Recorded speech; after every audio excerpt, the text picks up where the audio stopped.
नमस्कार मित्रांनो, मी अतुल सर आज तुम्हाला एका शब्दाचा वापर शिकवणार आहे जेणेकरून तुमचं इंग्लिश स्पीकिंग हे 60% तुमची तयारी होऊन जाईल. फक्त तुम्हाला काय करायचं, त्या शब्दाची जागा, जर तो शब्द कुठं वापरल्यावर त्याचा अर्थ काय होतो, राईट, म्हणजे त्या शब्दाची जागा तुम्हाला व्यवस्थित जर माहिती असेल तर मग तुम्हाला त्याचा वापरही व्यवस्थित लक्षात येऊन जाईल आणि त्याचा अर्थही तुम्हाला व्यवस्थित लावता येईल आणि बोलताना तुमचं कन्फ्युजन होणार नाही. बघा, दोन उदाहरणं दिले. Only I saw your book. Yes, पहिले एक्झाम्पल आहे. See the next example. I saw only your book.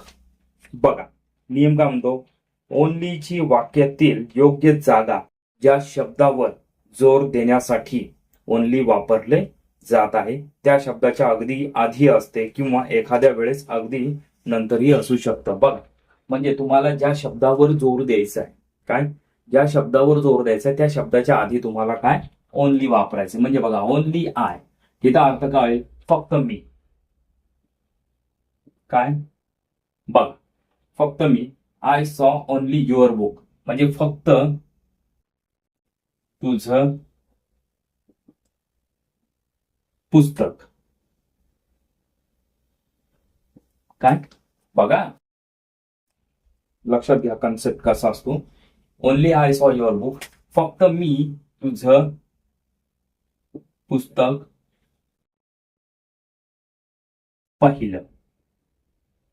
Okay, फक्त मी तुझं पुस्तक पाहिलं. आय सॉ म्हणजे मी फक्त तुझं पुस्तक काय पाहिलं. बघा, दोन्हीमध्ये काय फरक आहे. इथं काय आलंय, मी वर जोर आलाय, आहे की नाही, ओनली, आणि इथं आलाय पुस्तकावर. म्हणजे ओनली तुम्ही ज्या शब्दाच्या आधी वापरणार त्या शब्दावर त्याचा जोर येणार. बघा, दुसरं काय, ओनली हा शब्द एक वचनी संख्यावाचक नाम जसे माणूस, मुलगा, लिहून घ्या, खूप महत्वाचा नियम आहे. माणूस, मुलगा, नंतर पुस्तक इत्यादीसाठी जर वापरला असेल तर त्याचा अर्थ एकच किंवा एकटाच किंवा एकमेव होतो. काय, एकमेव. काय, लक्षात घ्या, एकमेव होतं. बघा, I saw your only book. आता इथे युअरच्या ऐवजी फक्त आपण बुक घेतलं. आय सॉ ओनली बुक म्हणजे मी तुझं एकच पुस्तक पाहिलंय. काय, मी तुझं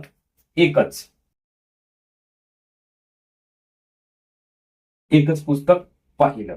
त्याच्यानंतर बघा, I saw your book only, मी तुझं पुस्तक पाहिलं. आता बघा, हे ओनली इथं आलं, हे की नाही. एक सेकंड, कन्फ्युजन करून घेऊ नका. हे वरचं एक्झाम्पल पुस्तक. आता हे दुसरं तुम्हाला सांगतो मी. हा, आय सॉ ओनली बुक म्हणजे मी एकच पुस्तक पाहिलं. आता हा ओनली जर ह्या बुकच्या नंतर आला म्हणजे आय सॉ बुक ओनली म्हणजे मी फक्त पुस्तक पाहिलं. काय, मी फक्त पुस्तक पाहिलं असा त्याचा अर्थ. काय, मी फक्त पुस्तक पाहिलं. आलं लक्षात. ओनलीची जागा चेंज झाल्यावर त्याचा अर्थ कसा चेंज होतो हेच तुम्हाला मला ह्या सेशन मधून समजावायचं होतं. काय डाऊट असेल तर कमेंट बॉक्समध्ये तुम्ही कमेंट करू शकता.